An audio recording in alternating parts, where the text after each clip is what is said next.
Today I am going to introduce history and the fundamental concepts like history, archaeology, heritage, civilization and culture. So Indian history, an introduction to the study of Indian history.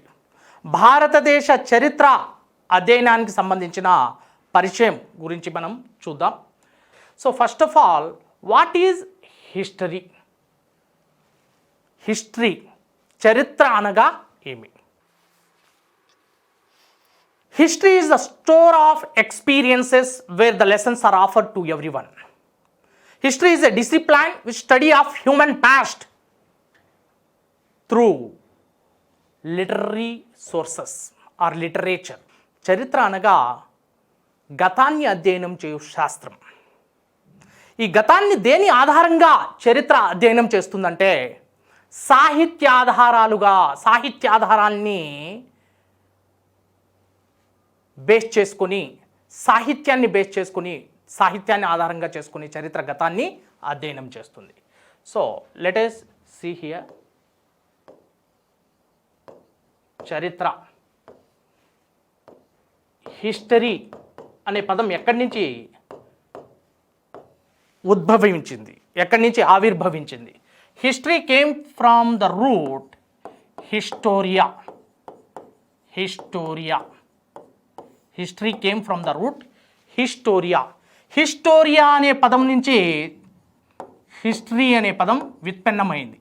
Hysteria which means trace, explore, study and research. So history came from the root historia which means explore, study and research. చరిత్ర అనేది hysteria అనే Greek పదం నుంచి ఆవిర్భవించింది. Hysteria అనగా explore అంటే అన్వేషించడం, అధ్యయనం చేయడం, రైట్, దానికి సంబంధించి రీసెర్చ్ చేయడం, దాన్నే హిస్టోరియా అంటున్నాం. Right, the father of history was Herodotus. బేసిక్గా మనకి ప్రతి ఒక్క శాస్త్రానికి ఒక ఫాదర్ ఉంటారు, రైట్. దాన్ని ఆవిష్కర్త, దాని యొక్క ఫౌండేషన్ని ఇచ్చిన పితామహులు ఉంటారు, రైట్. బయాలజీకి కానివ్వండి, అదేవిధంగా జువాలజీ, అన్ని అంశాలకు కూడా ఒక ఫాదర్ అనేవాడు ఉంటారు.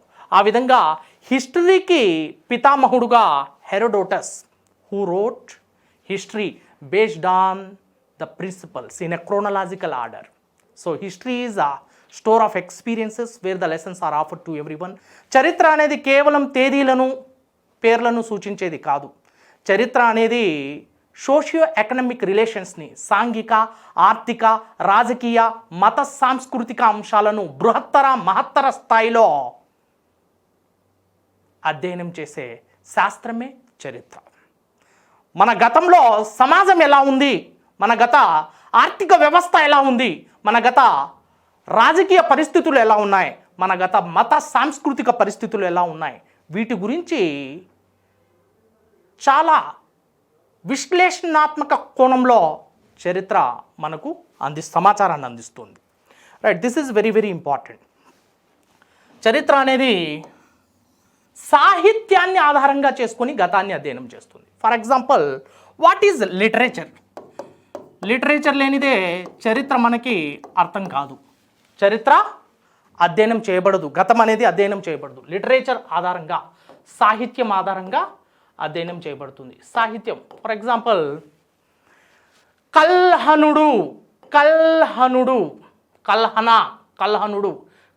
Wrote Rajatarangini, name of the book Rajatarangini. కల్హనుడు రాజతరంగిణి అనే గ్రంథాన్ని రచించాడమ్మా. He lived in 12th century AD, 12వ శతాబ్దంలో, క్రీస్తు శకం 12వ శతాబ్దంలో జీవించాడు. అయితే ఈ కల్హనుడు రచించిన రాజతరంగిణి అనే గ్రంథం హిస్టారిక్ ప్రిన్సిపల్స్ని ఆధారంగా చేసుకుని ఒక క్రోనలాజికల్ ఆర్డర్లో, one after another in a chronological order. So he is the first historiographer and the first historian of India and father of Indian history. భారతదేశ చరిత్ర పితామహుడుగా కల్హనును మనం పేర్కొంటాం. ఎందుకంటే చరిత్ర యొక్క ప్రామాణిక సూత్రాలను ఆధారంగా చేసుకొని ఒక కాలక్రమానుగతంగా ఆయా అంశాలను మరియు కాశ్మీర్ రాజుల యొక్క వంశావళిని, ఆ చరిత్రను చాలా అందంగా విడమర్చి ప్రస్తావించాడు. అందుకే ఇతన్ని మౌలికంగా భారతదేశ చరిత్ర పితామహుడుగా పిలుస్తాం. Father of Indian history Kalhana, but father of history Herodotus. We discussed about Herodotus. He was a Greek. ఎప్పుడో క్రీస్తు పూర్వానికి చెందినవాడు, బట్ 12వ శతాబ్దానికి చెందినవాడు, 12th century AD. ఎందుకంటే భారతదేశ చరిత్ర అనేది చాలా లోపభూయిష్టమైన విధానాలతో కూడుకుని ఉంది. ప్రాచీన కాలంలో రిలీజియస్ బయాస్డ్, అదేవిధంగా ల్యాక్ ఆఫ్ సైంటిఫిక్ అప్రోచ్, సమాజం పట్ల, రాజకీయ పరిస్థితుల పట్ల, ఆర్థిక పరిస్థితుల పట్ల మరియు మత సాంస్కృతిక అంశాల పట్ల, ఆనాటి కళలు, కళాఖండాల పట్ల పూర్తి పరిజ్ఞానం ఉన్నప్పటికీ వాటిని విస్మరించడం జరిగింది. మన భారతదేశ చరిత్ర కేవలం రాజుల్ని పొగుడుకుంటూ, రాజుల యొక్క ఆస్థానంలో కవులు గొప్పగా కొలువు తీరారు. రాజుల్ని పొగుడుకుంటూ through their poetical exaggeration, right. అసలు సిసలైన సమాజాన్ని, అసలు సిసలైన మత పరిస్థితుల్ని, రాజకీయ పరిస్థితుల్ని, సాంస్కృతిక పరిస్థితుల్ని, ఆర్థిక పరిస్థితుల్ని అద్దం పట్టలేదు. అందుకే భారతదేశంలో ఒక ప్రామాణిక సూత్రాల ఆధారంగా చరిత్రను రచించిన ఆ గొప్పతనం కేవలం కల్హనుడికి దక్కుతుంది. So that was happen around 12th century AD.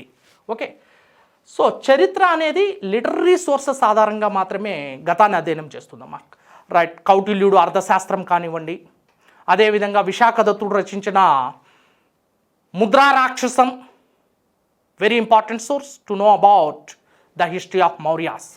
అదేవిధంగా Megasthenes, the first foreign text to know about the Indian system of administration of Mauryas.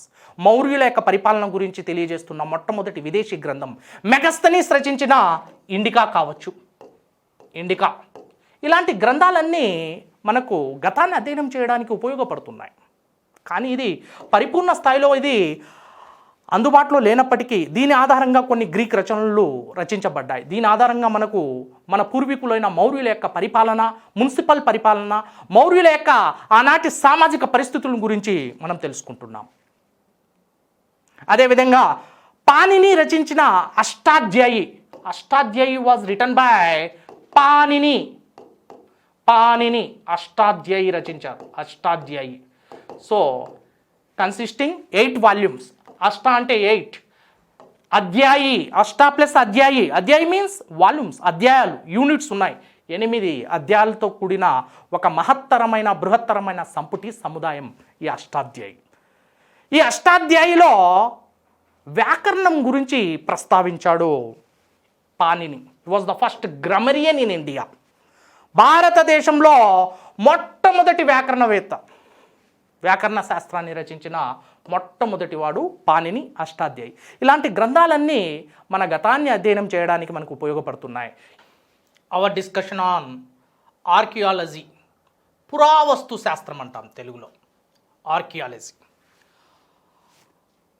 Archaeology is the study of human past by material remains. Archaeology material remains. What is it?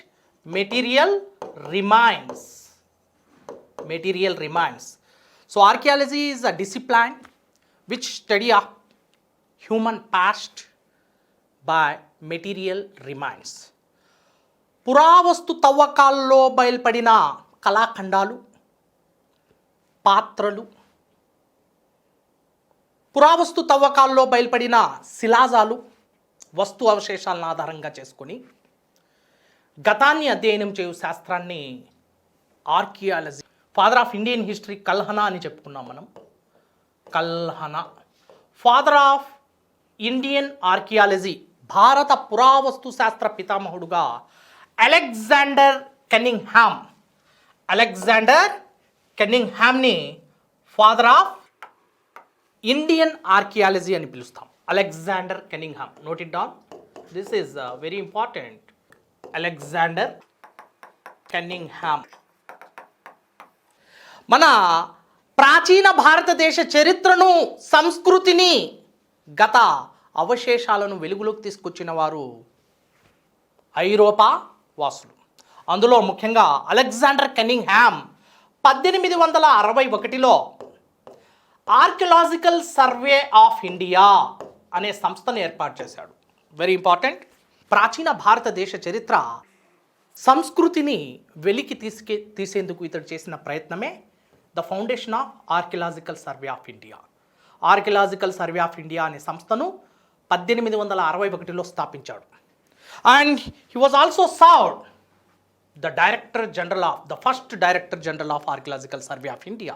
First director general of archaeological survey of India, మొట్టమొదటి director general of archaeological survey of ఇండియాగా పనిచేశాడు Alexander Cunningham.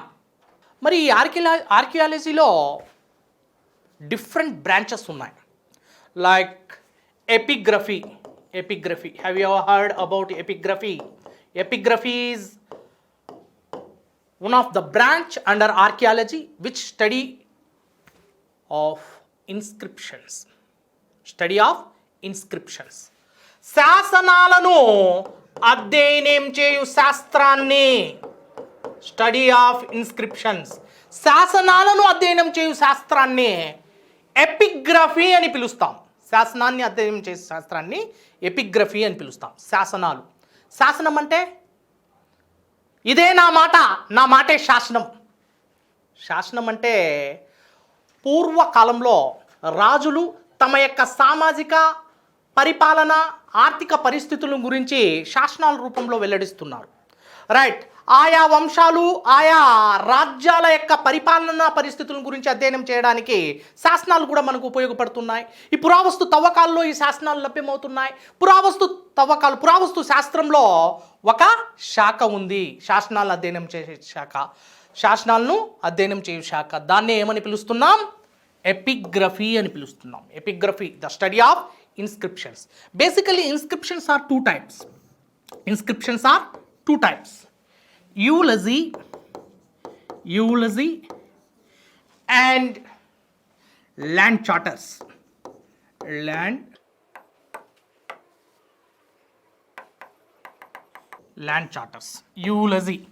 eulogy అంటే Telugu word ప్రశస్తి అంటాం.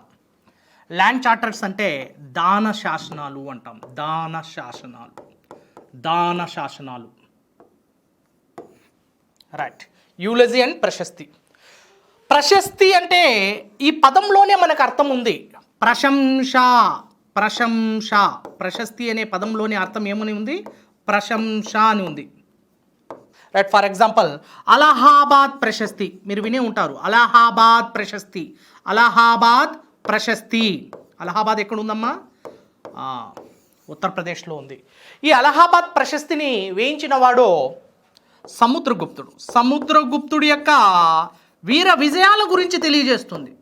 సముద్రగుప్తుడు the great conqueror of India. భారతదేశంలో ఎన్నో రాజ్యాలను జయించి Indian నెపోలియన్గా పేరొందాడు ఈ సముద్రగుప్తుడు. ఇండియన్ నెపోలియన్గా ప్రసిద్ధి చెందాడు సముద్రగుప్తుడు. విఎస్ స్మిత్ అనే చరిత్రకారుడు సముద్రగుప్తుడిని ఇండియన్ నెపోలియన్ అంటారు. ఎందుకంటే సముద్రగుప్తుడు గొప్ప విజయాలను సాధించి అఖండ సామ్రాజ్యాన్ని సృష్టించగలిగాడు. మరి అతడి యొక్క వీర విజయాల గురించి తెలియజేస్తున్న శాసనం అలహాబాద్ ప్రశస్తి. దీన్ని రచించిన వాడు హరిసేనుడు. Author of this inscription was Harisena author the inscription named Allahabad ప్రశస్తి. రైట్. ఈ విధంగా అలహాబాద్ ప్రశస్తి కావచ్చు, ఐహోల్ ప్రశస్తి కావచ్చు, అదేవిధంగా హాతిగుంపా ప్రశస్తి కావచ్చు. హాతిగుంపా ప్రశస్తి ఖారవేలుని యొక్క వీర విజయాల గురించి తెలియజేస్తే, ఐహోల్ ప్రశస్తి రెండవ పులికేశి యొక్క వీర విజయాల గురించి తెలియజేస్తుంది. ఈ విధంగా ప్రశస్తులు అనేటివి ఆయా రాజుల యొక్క గొప్పతనాన్ని, వీర విజయాల గురించి తెలియజేస్తున్నాయి. కానీ ల్యాండ్ చార్టర్స్ అనే మరో రకమైన శాసనాలు ఉన్నాయి. ల్యాండ్ చార్టర్ అనగా దాన శాసనాలు. అంటే ఈ ల్యాండ్ చార్టర్స్ అనేటివి రాజుల యొక్క దానాల గురించి తెలియజేస్తే, యూలజీ లేదా ప్రశస్తి అనేది రాజుల యొక్క గొప్పతనం గురించి తెలియజేస్తుంది. ఓకేనా? Next, who is the first king in India to issue the inscriptions? భారతదేశంలో శాసనాలను వేయించిన తొలి చక్రవర్తి ఎవరు? తొలి వ్యక్తి ఎవరు? అశోక. ప్రజలతో తొలిసారిగా శాసనాల రూపంలో పలకరించి శాసనాల రూపంలో సంభాషించిన చక్రవర్తి అశోకుడు. Ashoka was the first to issue inscriptions in India. But Ashokan inscriptions neither eulogy nor land charters. But this comes under a new category called royal edicts. What are they? Edicts. Edict. Edicts. Edict means royal order. What's the meaning of edict? Royal order. Equivalent term today, GO. Those times RO, royal order. Today GO, government order. అదేవిధంగా ఆర్కియాలజీలో మరొక అంశం ఉంది, మరొక శాఖ ఉంది, a different branch, and that is numismatics. Numismatics. What is it? Numismatics. Numismatics, the study of coins. Coins చూడండి, శాసనాల ద్వారా మనం పరిపాలనను, శాసనాల ద్వారా మన గత చరిత్రను ఏ విధంగా అధ్యయనం చేస్తున్నామో అదేవిధంగా ఆర్కియాలజీలో ఉన్న మరొక శాఖ నాణాల గురించి అధ్యయనం చేయు శాఖ. కాయిన్స్ అంటే నాణెములు. నాణెముల గురించి అధ్యయనం చేయు శాఖను ఏమని పిలుస్తాం? న్యూమిస్మాటిక్స్ అంటాం. ఫర్ ఎగ్జాంపుల్, నాణాలను ఏ విధంగా, నాణాలు మన గతాన్ని తెలియజేస్తాయి, గతం గురించి ఎటువంటి సమాచారాన్ని నాణాలు మనకు అందిస్తాయి అనేదాన్ని నేను ఒక ఎగ్జాంపుల్ రూపంలో మీ ముందు ఉంచబోతున్నాను. Have a look seriously. So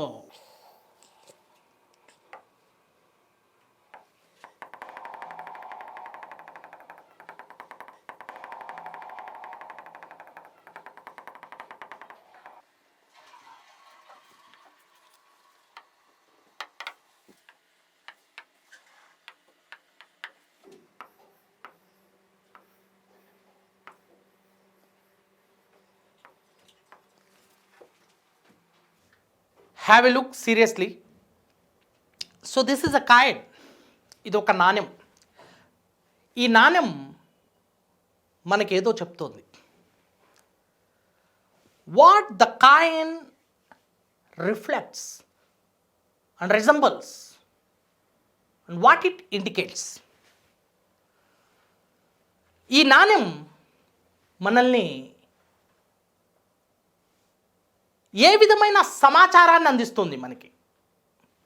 so ఇక్కడ చాలా చాలా నిశితంగా మనం పరిశీలిస్తే మనకి విదేశీ వ్యాపారం గురించి అర్థమవుతుంది. ఫారెన్ ట్రేడ్ అంటుంటాం, or external trade. What is it? External trade. Foreign trade or external trade. ఈ నౌకా బొమ్మలు, 2 నౌకా బొమ్మలతో ముద్రించబడిన నాణాలు శాతవాహన, ఆంధ్రదేశాన్ని పరిపాలించిన శాతవాహన రాజైన యజ్ఞశ్రీ శాతకర్ణికి చెందినవి. Yajnashri Satakarni minted huge number of the coins marked with the double ship images. What it means? Ship images. The coins were minted in a huge scale marked with ship images. అంటే నౌకా బొమ్మలతో కూడి ఉన్న నాణాలను యజ్ఞశ్రీ శాతకర్ణి ముద్రించాడు. దీని అర్థం ఏంటి అంటే విదేశీ వ్యాపారం కొనసాగుతోంది. శాతవాహనులు విదేశీ వ్యాపారాన్ని ఎక్కువ మొత్తంలో నిర్వహిస్తున్నారు. శాతవాహనుల యొక్క విదేశీ వ్యాపార భాగస్వాములు Romans. Who are the trade partners of Satavahanas? They were Romans. ఎందుకంటే రోమన్లని చెప్పడానికి ప్రధాన కారణం ఏంటంటే రోమన్ చక్రవర్తుల యొక్క నాణాలు మన శాతవాహన రాజ్యంలో కోటిలింగాల మరియు తెలంగాణ ప్రాంతంలో చాలా ప్రాంతాల్లో రోమన్ చక్రవర్తుల యొక్క నాణాలు లభ్యమయ్యాయి. Claudius emperor, Roman emperor Claudius, Roman చక్రవర్తి అయిన క్లాడియస్ అనే రోమన్ చక్రవర్తి యొక్క నాణాలు, అతడి యొక్క బొమ్మ గుర్తుతో కూడిన నాణాలు శాతవాహన రాజ్యంలో లభ్యమవుతున్నాయి.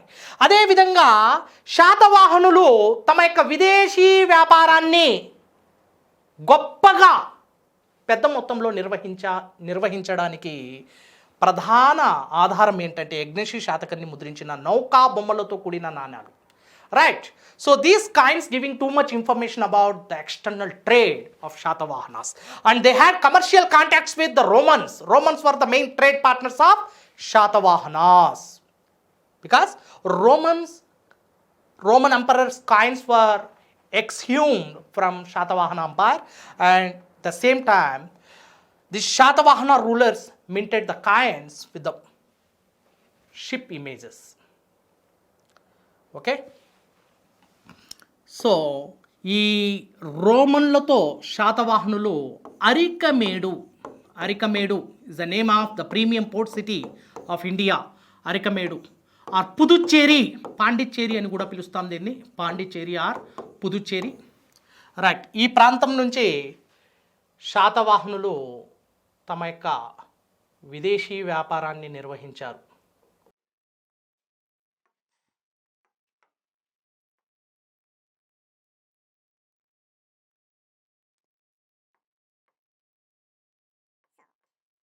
ఈ పుదుచ్చేరి ప్రాంతంతో, పుదుచ్చేరి నుంచి, పాండిచ్చేరి నుంచి అరికమేడు అని పిలిచాం దీన్ని, అరికమేడు.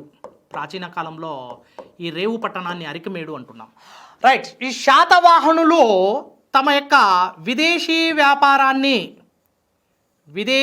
వ్యాపారాన్ని లేదా అంతర్జాతీయ వ్యాపారాన్ని పుదుచ్చేరి లేదా అరికమేడు అనే రేవు పట్టణం నుంచి కొనసాగించారు. Right, this is very important point, an important source to know about the foreign trade between Romans and Shatavahanas. Okay, so this information is very important. So ఇవన్నీ సమాచారం మనకి దేని ద్వారా లభ్యమవుతుందంటే నాణాల ద్వారా లభ్యమవుతుంది. సో ఆర్కియాలజీకి సంబంధించిన ఇన్స్క్రిప్షన్స్ కావచ్చు, రైట్, నాణాలు కావచ్చు, ఈ సోర్సెస్ అన్నీ మనకి మన గతాన్ని అధ్యయనం చేయడానికి ఎంతో దోహదపడుతున్నాయి. So archaeology is also very important thing. Next thing is culture అంటుంటాం. What is your culture? Your culture is very rude, vulgar and dirty. ఇలా మనం ఎన్నో సందర్భాల్లో ఉదాహరణ పరంగా మనం చెప్పి ఉంటాం. మరి కల్చర్ అంటే ఏంటి? సంస్కృతి అంటున్నాం తెలుగులో. సంస్కృతి అంటే ఏంటి? దీని గురించి మనం చర్చించాలి. Right, let us discuss the importance of culture and how to define the term culture. కల్చర్ని ఏ విధంగా నిర్వచించాలో మనం చర్చిద్దాం.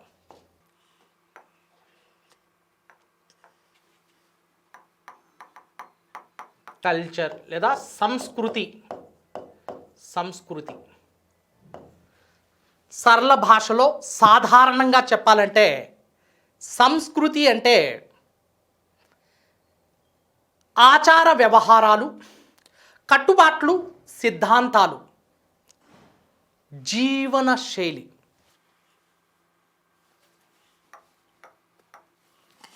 The social behavior of a particular human society or community. Social behavior of a community. ఒక సమాజం యొక్క సామాజిక ప్రవర్తన ఎలా ఉంది, లేదా ఒక ప్రాంతంలో సామాజిక ప్రవర్తన ఎలా ఉంది, దాన్ని అధ్యయనం చేయు అంశమే సంస్కృతి. దాన్ని తెలుసుకోవాలంటే మనం కల్చర్ని తెలుసుకోవాలి. మరి కల్చర్లో ఎన్నో అంశాలు ఉన్నాయి. The way of speaking, the way of eating, the way of living, the way of dressing, dress sense. ఇవన్నీ సంస్కృతికి సంబంధించిన లక్షణాలు. The traditions, systems, customs, creeds, practices, ఆచార వ్యవహారాలు, సిద్ధాంతాలు, కట్టుబాట్లు, వ్యవహార శైలి, దీనినే సంస్కృతి అని పిలుస్తాం. రైట్. దీని యొక్క లక్షణాల్లోకి వెళ్తే ఫస్ట్ కల్చర్ యొక్క లక్షణాల్లో way of the pattern of living, the pattern of living, pattern of living, జీవన శైలి అంటాం. జీవన శైలి, simply life style, pattern of living.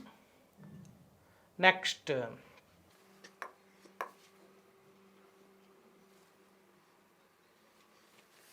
pattern of living, the pattern of speaking, way of speaking అని కూడా పిలవచ్చు దీన్ని. Way of speaking, the way of communications అంటుంటాం, కమ్యూనికేట్ చేయడం. And the way of eating, the way of eating, and the way of జీవన శైలి అంటే నివసించే ఆ విధానం, జీవన శైలి, జీవన గమనంలో మన శైలి ఎలా ఉంటుంది దాన్ని తెలియజేసేది. Next the way of speaking, speaking అంటే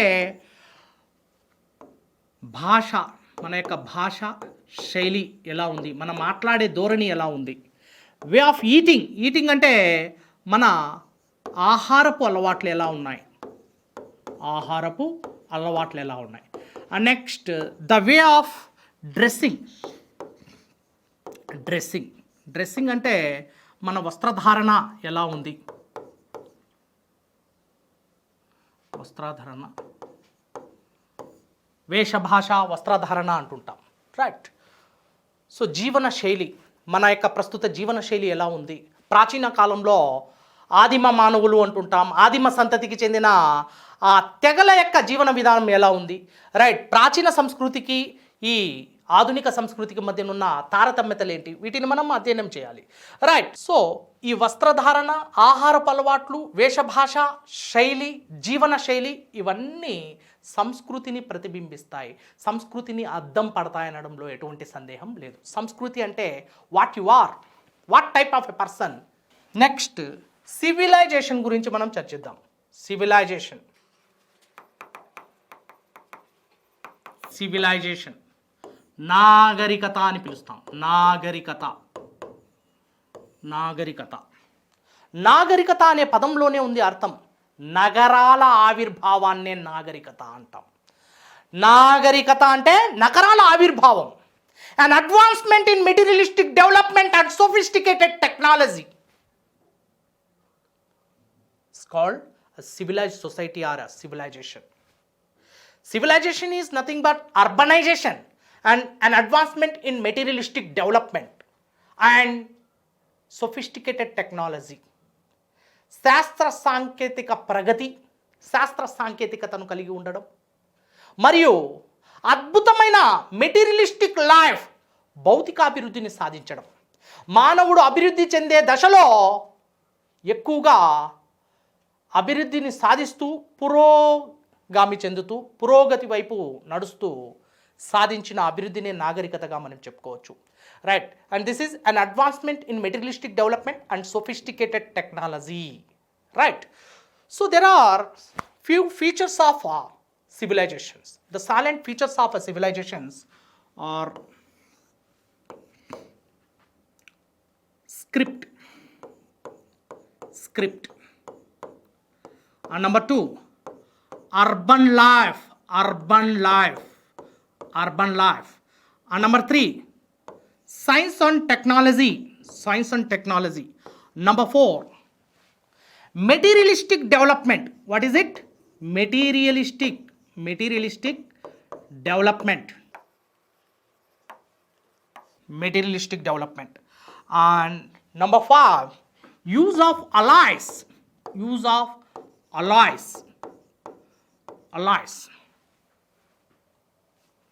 Let us discuss script అంటే లిపి అండి. స్క్రిప్ట్ అంటే అర్థం ఏంటి? లిపి. అర్బన్ లైఫ్, నగర జీవనాన్ని అర్బన్ లైఫ్ అంటాం. సైన్స్ అండ్ టెక్నాలజీ శాస్త్ర సాంకేతిక పరిజ్ఞానం, శాస్త్ర సాంకేతికత. మెటీరియలిస్టిక్ డెవలప్మెంట్ అంటే భౌతికాభివృద్ధి. ఇవన్నీ నాగరికతకు ప్రాతిపదికలుగా నిలుస్తున్నాయి. Use of alloys, Alai means the mixture of any two metals. మిశ్రమ లోహం అంటాం, మిశ్రమ లోహం. Have a look here. Script. What is script? So the fundamental question is what is script? లిపి అనగా ఏమి? స్క్రిప్ట్ भारत गांवों का देश है, भारत गांवों का देश है, भारत गांवों का देश है. What is the name of the script here? This is the fundamental question about a script. What is the name of the script? So most of the people selected that Hindi is the name of the script. Like I mentioned few options here. Hindi, next Devanagari, Telugu and Sanskrit. But the right answer is this is Devanagari script, but the name of the language is Hindi. Name of the language Hindi and name of the script is Devanagari. ఇక్కడ లిపి ఏంటంటే దేవనగరి లిపిలో హిందీ భాష రాయబడుతుంది. హిందీ భాష మొత్తం ఏ లిపిలో ఇది కనిపిస్తుందంటే దేవనగరి లిపి. అండ్ సాంస్క్రిట్ ఆల్సో, సంస్కృత భాష కూడా పూర్తిగా దేవనగరి స్క్రిప్ట్లో మనకి కనిపిస్తూ ఉంటుంది. Right. Bharat. So hope you got the difference between a language and a script. భాషకు లిపికి మధ్యనున్న తేడా మనకి ప్రస్ఫుటంగా కనిపిస్తుంది. ఓకేనా? భాష భారత్ గావోं का देश है. Name of the language is Hindi, but the name of the script is Devanagari. Script అనేది చాలా కీలకమైనది. Second thing urban life. నగర జీవనం అంటున్నాం. రైట్. నగరాల యొక్క ఆవిర్భావం. ముందు మనకి ఇతిహాసం చారిత్రాత్మకంగా గతంలోకి వెళ్తే క్రీస్తు పూర్వం 6వ శతాబ్దానికి ముందు జన అంటే tribe. What is the meaning of జన ఇస్ ట్రైబ్. జన అంటే తెగ అని అర్థం వచ్చేది. రైట్. ఈ జన అనే పదం జనపదగా ఆవిర్భవించింది. జన అనే పదం ఏ విధంగా రూపుదిద్దుకుంది? Janapada means right. Tribe was replaced by territory. What is it? Territory. Tribe అనేది టెరిటరీగా మారిపోయింది. రైట్. టెరిటరీ అంటే భూభాగాలు. ఓకేనా? రైట్. మరి ఈ జనపదాలు అనేటివి షోడశ మహాజనపదాలుగా ఆవిర్భవించాయి క్రీస్తు పూర్వం 6వ శతాబ్దంలో. షోడశ మహాజనపదాలు. షోడశ మీన్స్ 16. మహా means great. Janapada means kingdom or territory. ఆ విధంగా జన అనే పదం కాలక్రమంలో జనపదాలుగా, షోడశ మహాజనపదాలుగా ఆవిర్భవించింది. చిన్న తెగలుగా నివసిస్తున్న ఆదిమ సంతతి రైట్ పెద్ద భూభాగాలను ఆక్రమించుకుని రైట్ పెద్ద రాజ్యాలుగా అవతరించాయి కాలక్రమంలో. ఆ రాజ్యాలే చివరికి గొప్ప నగరాలను ఆవిష్కృతం చేశాయి. Science and technology also one of the best feature of civilized society or a civilization. Science and technology, శాస్త్ర సాంకేతిక పరిజ్ఞానం, సాంకేతికత. రైట్. ఏ సమాజానికైతే శాస్త్ర సాంకేతిక ఉంటుందో ఆ సమాజాన్ని మనం నాగరిక సమాజంగా చెప్పవచ్చు. రైట్. అదేవిధంగా materialistic development. What is meant by materialistic development? What is meant by materialistic development? Materialistic life means one is associated with matter. Materialistic life means the one who gives importance to the physical matter. డబ్బుకి, ధనానికి, ధనం మూలం ఇదం జగత్ అంటుంటాం. ఆ విధంగా ధనానికి, పేరు ప్రతిష్ఠులకు, కీర్తికి, అదేవిధంగా లగ్జరియస్ లైఫ్ అంటే భోగభాగ్యాలతో కూడిన ఆ జీవన విధానానికి ఎవడైతే ప్రాధాన్యతనిస్తారో అతన్ని మెటీరియలిస్టిక్ పర్సన్, లేదా ఏ సమాజం అయితే ఆ సిస్టమ్ ఆఫ్ లైఫ్కి ఎక్కువ ప్రాధాన్యతనిస్తుందో ఆ సమాజాన్ని మెటీరియలిస్టిక్ సొసైటీ అని పిలుస్తాం. ఓకేనా? అదేవిధంగా యూజ్ ఆఫ్ అలాయ్స్ చూడండి. మానవుడు మొట్టమొదటిసారిగా ఉపయోగించిన లోహం copper. The first metal to be used by man was copper. మానవుడు తొలిసారిగా ఉపయోగించిన లోహం రాగి. అనంతరం మిశ్రమ లోహాన్ని ఉపయోగించడం మొదలుపెట్టాడు మానవుడు. మిశ్రమ లోహం కాపర్ని మరియు తగరం అంటే టిన్ ఇంగ్లీష్లో, ఈ తగరాన్ని కలిపి కాంశాన్ని తయారు చేశాడు. కాంశం అనే మిశ్రమ లోహాన్ని తయారు చేశాడు మానవుడు. మరి ఇటువంటి మిశ్రమ లోహాలపై ఏ మానవ జాతికి, ఏ సమాజానికైతే విశిష్ట పరిజ్ఞానం ఉందో, మిశ్రమ లోహాల వాడకంపై ఎవరికైతే ఎక్కువ పరిజ్ఞానం ఉందో ఆ సమాజాన్ని నాగరిక సమాజంగా చెప్పవచ్చు. Right. So this all are the salient features of a civilized society. Civilization is nothing but an advancement in materialistic development and sophisticated technology. భౌతిక అభివృద్ధి మరియు శాస్త్ర సాంకేతిక పరిజ్ఞానం తెలిసిన సమాజాన్ని నాగరిక సమాజంగా చెప్తాం. What is the difference between culture and civilisation? కల్చర్కి, సంస్కృతికి మరియు నాగరికతకి మధ్యనున్న తారతమ్యత ఏంటి, తేడా ఏంటి అంటే, సంస్కృతి, కల్చర్ అనేది దేన్ని సూచిస్తుందంటే వాట్ యు ఆర్.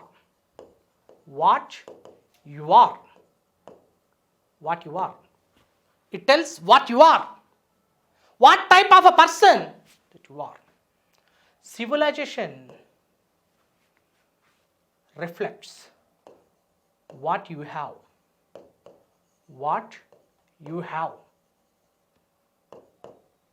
చూడండి తేడా. సంస్కృతి అనేది నీ దగ్గర ఏముంది, సరే నువ్వేంటి అనేది తెలియజేస్తుంది. నీ యొక్క యాటిట్యూడ్, నీ యొక్క పర్సనాలిటీ, నీ యొక్క లక్షణాలను తెలియజేసేదే culture, what you are. But civilisation అనేది వాట్ యు హ్యావ్. నీ దగ్గర ఏముంది? Do you have script? Do you have urban life? Do you have science and technology? Do you have materialistic life? Do you have allies and creative skills? ఇవన్నీ నీ దగ్గర ఉన్నాయా అని తెలియజేసేదే civilisation. Civilisation is a broad concept while culture is a narrow comparatively. Right. Civilisation అనేది ఒక విశాలమైన భావన, కల్చర్ అనేది ఒక న్యారో కాన్సెప్ట్గా మనం చెప్పుకోవచ్చు. నెక్స్ట్ కమింగ్ టు హెరిటేజ్ వారసత్వం అంటుంటాం. Right. Socio cultural heritage of Telangana, socio cultural heritage of India, Andhra Pradesh, ఇలా చరిత్రలో సామాజిక చరిత్ర వారసత్వం అని మనం వినే ఉంటాం. మరి వారసత్వం అంటే ఏంటి? వారసత్వం social, economic, political and cultural identity and lineage passed down from previous generation to the present generations, from ancestor to offspring, from precedtor to successor. ఆ విధంగా పూర్వీకుల నుంచి ప్రస్తుత తరాలకి, పూర్వతరాల నుంచి ప్రస్తుత తరాలకి సామాజికంగా, ఆర్థికంగా, రాజకీయంగా, మత సాంస్కృతిక పరంగా లభ్యమైన పరంపరనే వారసత్వం అని పిలుస్తారు.